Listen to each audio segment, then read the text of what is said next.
कुंडलिनी जागरण एक ऐसा रहस्य है जिसे समझना केवल बुद्धि से नहीं बल्कि अनुभव से होता है। यह एक दिव्य ऊर्जा है जो हर मानव के भीतर सुप्त अवस्था में पड़ी होती है, लेकिन बहुत कम लोग इसे पहचान पाते हैं और उससे भी कम लोग इसे जागृत कर पाते हैं। यह ऊर्जा हमारे रीढ़ की हड्डी के मूल स्थान मूलाधार चक्र में सर्प की भांति कुंडली मारकर सोई रहती है, इसलिए इसे कुंडलिनी कहा गया है। जब कोई व्यक्ति साधना, तप, ध्यान और योग के माध्यम से अपने भीतर की यात्रा शुरू करता है तो यह सोई हुई ऊर्जा जागृत होती है और हमारे 7 चक्रों को भेदती हुई सहस्रार तक पहुंचती है, जहां व्यक्ति परम चेतना से जुड़ता है। कुंडलिनी जागरण का अर्थ है आत्मा का परमात्मा से मिलन, अज्ञानता से ज्ञान की ओर यात्रा और सीमित शरीर से असीम ब्रह्मांड तक का विस्तार। यह कोई कल्पना नहीं बल्कि एक गहन अनुभव है जिसे हजारों वर्षों से ऋषियों, योगियों और संतों ने प्राप्त किया है। जब यह ऊर्जा जागृत होती है तो व्यक्ति के भीतर चमत्कारी परिवर्तन होते हैं। उसकी सोच बदल जाती है, उसका दृष्टिकोण आध्यात्मिक हो जाता है, उसकी इंद्रियां तेज हो जाती हैं और वह अपने भीतर एक नई चेतना का अनुभव करता है। लेकिन यह मार्ग सरल नहीं है, यह तप और अनुशासन का मार्ग है। कुंडलिनी जागरण के लिए योग और प्राणायाम अत्यंत आवश्यक हैं। प्राचीन ग्रंथों में कहा गया है कि जब व्यक्ति अनुलोम विलोम, भस्त्रिका, कपाल भाति जैसे प्राणायामों का अभ्यास करता है तो उसकी नाड़ियां शुद्ध होती हैं और ऊर्जा मार्गदर्शित होने लगती है। इसके अलावा ध्यान की प्रक्रिया सबसे प्रमुख है। जब हम ध्यान के माध्यम से अपने चित्त को शांत करते हैं, विचारों को नियंत्रित करते हैं, तो कुंडलिनी धीरे धीरे सिर के ऊपर की ओर उठने लगती है। लेकिन यह जागरण केवल बाह्य अभ्यासों से नहीं होता, इसके लिए आंतरिक शुद्धता भी आवश्यक है। मन की पवित्रता, आचरण की पवित्रता, भोजन की पवित्रता, ये सभी आवश्यक हैं। जो व्यक्ति असत्य बोलता है, क्रोध करता है, वासनाओं में डूबा होता है, उसके लिए यह ऊर्जा खतरनाक भी साबित हो सकती है। कुंडलिनी एक परम शक्ति है जो यदि मार्ग से भटके तो मानसिक असंतुलन, शरीर में जलन, भय और भ्रम उत्पन्न कर सकती है। इसलिए इसे गुरु के मार्गदर्शन में ही जागृत करना चाहिए। एक सिद्ध गुरु जो स्वयं इस अनुभव से गुजरा हो, वही शिष्य को सही दिशा दे सकता है। इतिहास में अनेक ऐसे संत हुए हैं जिन्होंने कुंडलिनी को जागृत कर विश्व को नया दृष्टिकोण दिया, जैसे आदि शंकराचार्य, गोरखनाथ, योगी अरविंद, स्वामी विवेकानंद, परमहंस योगानंद और ओशो जैसे महापुरुषों ने इस दिव्य शक्ति को जागृत कर आत्मज्ञान की प्राप्ति की। कुंडलिनी जागरण से व्यक्ति केवल आत्मज्ञान ही नहीं प्राप्त करता, बल्कि उसमें दिव्य गुण प्रकट होने लगते हैं, जैसे दूरदृष्टि, पूर्वानुभूति, हीलिंग पावर और ब्रह्मांडीय ज्ञान का अनुभव। लेकिन यह सब तभी संभव है जब साधक दृढ़ निश्चय, संयम और आस्था के साथ आगे बढ़े।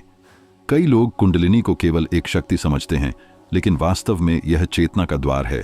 यह वह पुल है जो मनुष्य को ईश्वर से जोड़ता है।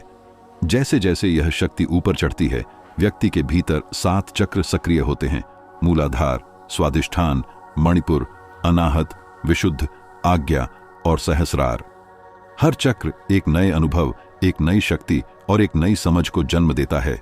मूलाधार चक्र से स्थिरता, स्वादिष्ठान से रचनात्मकता, मणिपुर से आत्मविश्वास, अनाहत से प्रेम, विशुद्ध से अभिव्यक्ति, आज्ञा से ज्ञान और सहस्रार से परम मिलन की अनुभूति होती है। कुंडलिनी जागरण का सबसे महत्वपूर्ण चरण है सहस्रार का खुलना। यह वह अवस्था होती है जब व्यक्ति को अपने भीतर ही ईश्वर का दर्शन होता है। उसे यह अनुभव होता है कि वह न तो शरीर है, न मन, न ही अहंकार, वह तो केवल शुद्ध चेतना है। इस अवस्था को समाधि कहा गया है। लेकिन यहां तक पहुंचने के लिए साधक को अपने भीतर की हर परत को खोलना होता है, अपने हर भय, वासना, क्रोध, मोह और अज्ञानता को छोड़ना होता है। कुंडलिनी जागरण कोई चमत्कारी प्रक्रिया नहीं है, यह आत्मा की गहराई में उतरने की साधना है। यह वह विज्ञान है जिसे योग शास्त्र, तंत्र शास्त्र और वेदांत ने विस्तार से समझाया है। लेकिन आज के समय में कई लोग इसे केवल एक फैंसी शब्द की तरह प्रस्तुत कर रहे हैं, जो खतरनाक हो सकता है। बिना उचित मार्गदर्शन के किया गया कुंडलिनी जागरण मानसिक विक्षिप्तता और शारीरिक कष्ट ला सकता है। इसलिए यह अनिवार्य है कि कोई भी साधक पहले अपने जीवन को व्यवस्थित करे, ब्रह्मचर्य, सत्य, अहिंसा और ध्यान का पालन करे, फिर धीरे धीरे इस मार्ग पर बढ़े, गुरु के निर्देश अनुसार साधना करे और प्रतीक्षा रखे, क्योंकि यह प्रक्रिया समय मांगती है। यह कोई एक दिन का चमत्कार नहीं, बल्कि वर्षों की साधना का फल है। जैसे एक बीज को वृक्ष बनने में समय लगता है, वैसे ही कुंडलिनी जागरण भी धीरे धीरे होता है। जब यह ऊर्जा सहस्रार तक पहुंचती है तो साधक को लगता है कि वह संपूर्ण ब्रह्मांड से एकाकार हो गया है। उसे कोई भेद नहीं दिखता, न धर्म का, न जाति का, न भाषा का, सब एक ही परम सत्ता की अभिव्यक्ति प्रतीत होते हैं। यह अनुभव इतना गहन होता है कि व्यक्ति भीतर से शांत, स्थिर और पूर्ण बन जाता है। यही जीवन का असली लक्ष्य है, आत्मा को जानना, परमात्मा से जुड़ना और जीवन के उस रहस्य को समझना जिसे शब्दों में बयान नहीं किया जा सकता। कुंडलिनी जागरण केवल साधक के लिए नहीं, बल्कि समस्त मानवता के कल्याण के लिए आवश्यक है। जब एक व्यक्ति जागृत होता है तो वह अपने आसपास के वातावरण को भी प्रभावित करता है। उसका चेतना क्षेत्र बढ़ता है और वह समाज को प्रेम, करुणा और शांति की दिशा में प्रेरित करता है।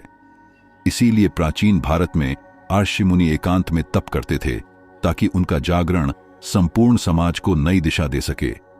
आज के युग में भी यह संभव है, यदि हम अपने भीतर झांके, अपने असली स्वरूप को पहचानें और उस परम शक्ति को जगाने का साहस करें। इसीलिए मित्रों, यदि आप भी अपने जीवन में किसी गहरे उद्देश्य की तलाश कर रहे हैं, यदि आप जानना चाहते हैं कि आप कौन हैं, क्यों इस धरती पर आए हैं और आपको कहां जाना है, तो कुंडलिनी जागरण का मार्ग आपके लिए है। यह मार्ग कठिन है, लेकिन सबसे सुंदर है। यह मार्ग तप का है, लेकिन सबसे आनंददायक है। यह मार्ग भीतर उतरने का है, लेकिन सबसे ऊंची चोटी तक पहुंचाता है। बस आपको चाहिए आस्था, साहस और एक सच्चे गुरु का मार्गदर्शन। तो आज से ही अपने भीतर की यात्रा शुरू करें, प्राणायाम और ध्यान को जीवन का हिस्सा बनाएं और उस दिव्य शक्ति को जगाएं जो आपके भीतर ही सोई है। कुंडलिनी आपका इंतजार कर रही है, उसे जगाइए और एक नए जीवन की शुरुआत कीजिए।